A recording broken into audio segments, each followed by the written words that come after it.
किस्मत का खेल। वीरपुर गांव में अभिराज नाम का राजा रहता था। अभिराज बहुत ही अच्छे राजा थे। जैसे वो अपने दुश्मनों के साथ कठोर थे, उतने ही वो अपने राज्य से कोमल स्वभाव के थे।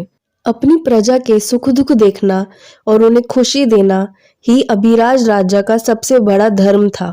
उनका मानना था कि अगर उनका राज्य खुश होगा तभी वो एक सच्चे राजा होंगे, नहीं तो उनका राजा बनना व्यर्थ है। इसलिए अभिराज अपने मंत्री के साथ गांव का 1 महीने में चक्कर जरूर लगाते थे और गांव वालों से उनकी परेशानी पूछते थे ताकि वो उनका हल निकाल सकें।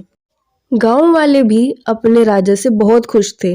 उन्हें अच्छा लगता था जब उनके राजा उनसे ही बात करते थे और उनकी समस्या का हल निकालने के लिए खुद उनके घर आते थे।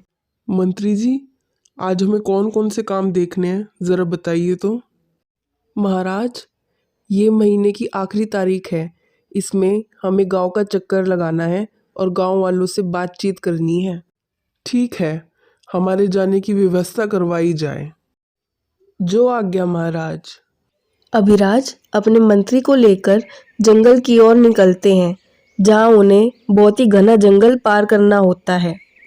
जंगल में घूमते घूमते वह दोनों थक जाते हैं और रास्ता भटक जाते हैं। मंत्री जी, हम इतनी देर से घूम रहे हैं और ये रास्ता मिलके ही नहीं दे रहा है। लगता है हम खो गए। अब हमें क्या करना चाहिए? आप चिंता मत कीजिए महाराज। वहाँ देखिए, पेड़ के पास एक आदमी बैठा है। हम उससे रास्ता पूछ लेते हैं, वो हमें ज़रूर सहायता देगा। सुनो, हम इस जंगल में भटक गए हैं। क्या तुम हमें इस जंगल से दूसरी जगह ले जा सकते हो? जी महाराज, मुझे इस जंगल के सभी रास्ते मालूम हैं। मैं अभी आपको इस जंगल से बाहर निकालता हूँ। वो गरीब आदमी राजा और मंत्री को अपने साथ ले जाता है और उन्हें जंगल से बाहर निकलवाता है। तुमने हमारी मदद करी, इसके लिए तुम्हारा बहुत बहुत शुक्रिया। तुम्हारा नाम क्या है? जी, मेरा नाम राजकुमार है और आपको मुझे धन्यवाद करने की ज़रूरत नहीं है महाराज। ये तो मेरा फ़र्ज़ था। ये क्या, नाम राजकुमार और हालत इतनी गरीबों वाली, ये कैसे? कोई नहीं, तुमने हमारी मदद करी, इसलिए मैं इनाम के स्वरूप तुम्हें सोने के सिक्के देता हूँ। तुम उन सोनों के सिक्कों से अपनी एक नई जिंदगी की शुरुआत करना। अभिराज राजकुमार को सोने के सिक्के देता है। राजकुमार उन सोनों के सिक्कों को पाकर बहुत खुश हो जाता है। इन सोनों के सिक्के से तो हमारी जिंदगी ही संवर जाएगी। जब ये बात सुशीला को पता चलेगी, वो तो खुशी से झूम उठेगी। अब सब कुछ ठीक हो जाएगा। उसी जगह पर थोड़ी ही दूर एक चोर राजकुमार को देख रहा था। उसने राजकुमार की सारी बातें सुन ली थी और जैसे ही उसे मौका मिला वो फटाफट राजकुमार के पास भागा, उसे नीचे गिराकर उसकी सोने की पोटली अपने साथ ले गया। राजकुमार को इस बात से बहुत ठेस पहुंची। बहुत ही मुश्किल से उसकी जिंदगी में कुछ अच्छा आया था और वो भी अब उसके हाथ से चला गया था। जिंदगी से एक मौका मांगा था, वो भी मेरे हाथ से चला गया। अब मेरा क्या होगा? हमारी गरीबी कैसे हटेगी?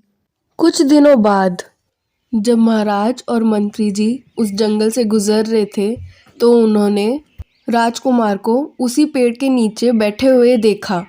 अरे, ये क्या, तुम अभी भी यहीं पर हो, वो भी पहली जैसी हालत में?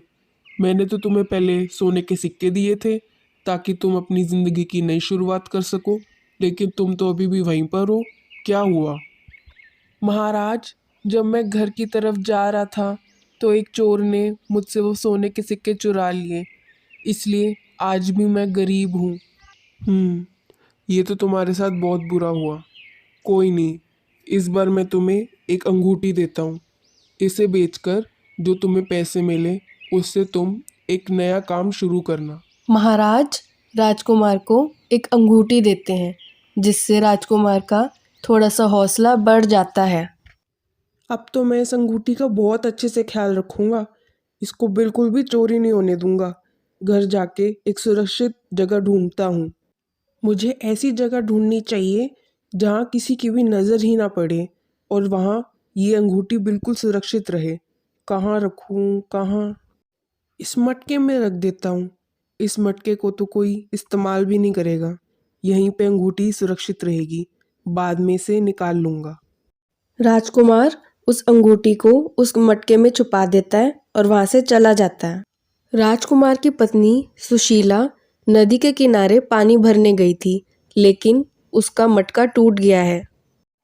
ओफो, ये पानी का मटका भी अभी ही टूटना था। अब मुझे घर वापस जाना पड़ेगा और एक नया मटका ढूंढना पड़ेगा। चलो चलो, अच्छा हुआ एक मटका यहीं सामने ही मिल गया। अब जल्दी से पानी भर लेती हूँ। राजकुमार ने सुशीला को अंगूठी के बारे में कुछ भी नहीं बताया था, इसलिए वो अनजाने में उस मटके को अपने साथ ले जाती है। और जब वो नदी के किनारे पानी भरती है तो वो अंगूठी धीरे धीरे उस पानी में डूब जाती है। जब सुशीला घर पहुंचती है तो वो राजकुमार को परेशान देखती है। अरे, क्यों इतना परेशान घूम रहे हो? हुआ क्या है, बताओ तो।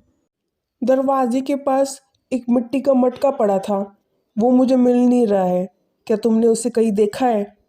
अच्छा, वो मटका वो मटका तो मैं मेरे साथ ले गई थी। मुझे पानी भरना था। है? ये तुमने क्या किया?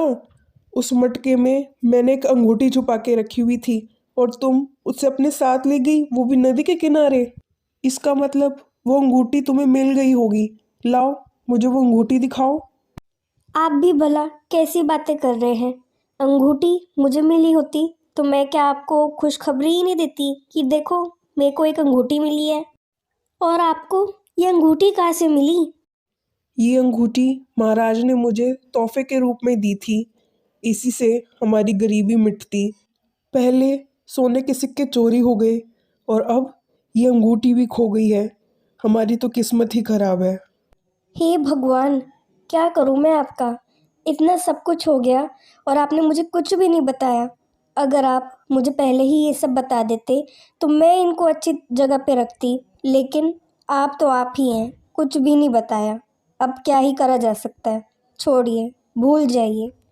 कुछ दिन बीतते हैं और महाराज और मंत्री दोबारा से उस जंगल से गुजर रहे होते हैं कि वो देखते हैं राजकुमार फिर से उस पेड़ के नीचे बैठा हुआ है। अरे राजकुमार, फिर से तुम आज यहीं पर हो और पहली जैसी हालत में। अब तुम्हारे साथ क्या हुआ? महाराज, मैं किस मुंह से आपको अपनी ये दुख कथा सुनाऊं? वो अंगूठी मैंने एक मटके में छुपाई थी और मेरी पत्नी को इस बारे में कोई जानकारी नहीं थी।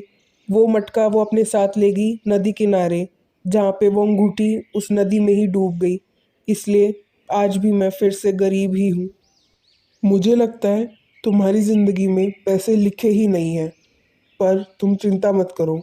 मैं अब तुम्हें 100 रुपये दूंगा, जिससे कम से कम तुम्हारे आज के खाने का इंतज़ाम हो जाएगा। राजकुमार महाराज से 100 रुपये ले लेता है और अपने खाने के लिए बाजार से मछली खरीदकर वो घर पहुंचता है।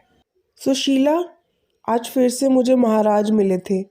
उनकी दया से आज हमें एक मछली खाने को मिल जाएगी। तुम जल्दी से ये मछली पका दो। ठीक है, मैं मछली बनाने की तैयारी करती हूँ। तब तक आप आराम कीजिए। जब सुशीला मछली काट रही थी तो उसे मछली में एक अंगूठी मिलती है, जिसे देखकर वो हैरान रह जाती है। अरे अरे देखो, मिल गया, मिल गया।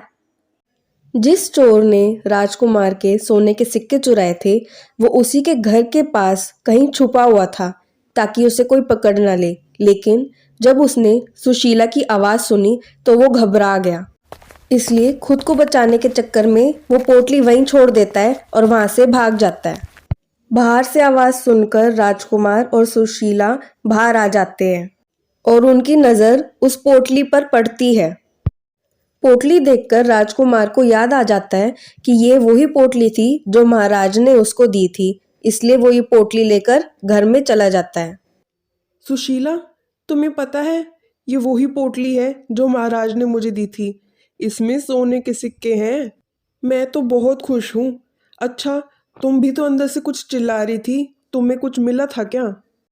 जी, जब मैं वो मछली तैयार कर रही थी तो उसमें से मुझे ये अंगूठी मिली, इसलिए मैंने कहा कि मेरे को मिल गई। मेरे को लगता है ये शायद वही अंगूठी है जो आप इस घर में लेके आए थे। किस्मत भी क्या खेल खेलती है। पहले चीज़ें गुम गई और हमें ही वापस मिल भी गई। चलो, भगवान का शुक्र है। जो हमारी किस्मत में होगा वो तो हमें अपने आप मिल ही जाएगा। हमें चिंता क्यों करना, अब तो सब ठीक ही है। इसलिए तो कहती हूँ, किस्मत में जो लिखा हो उसे शांतिपूर्वक स्वीकार कर लेना चाहिए।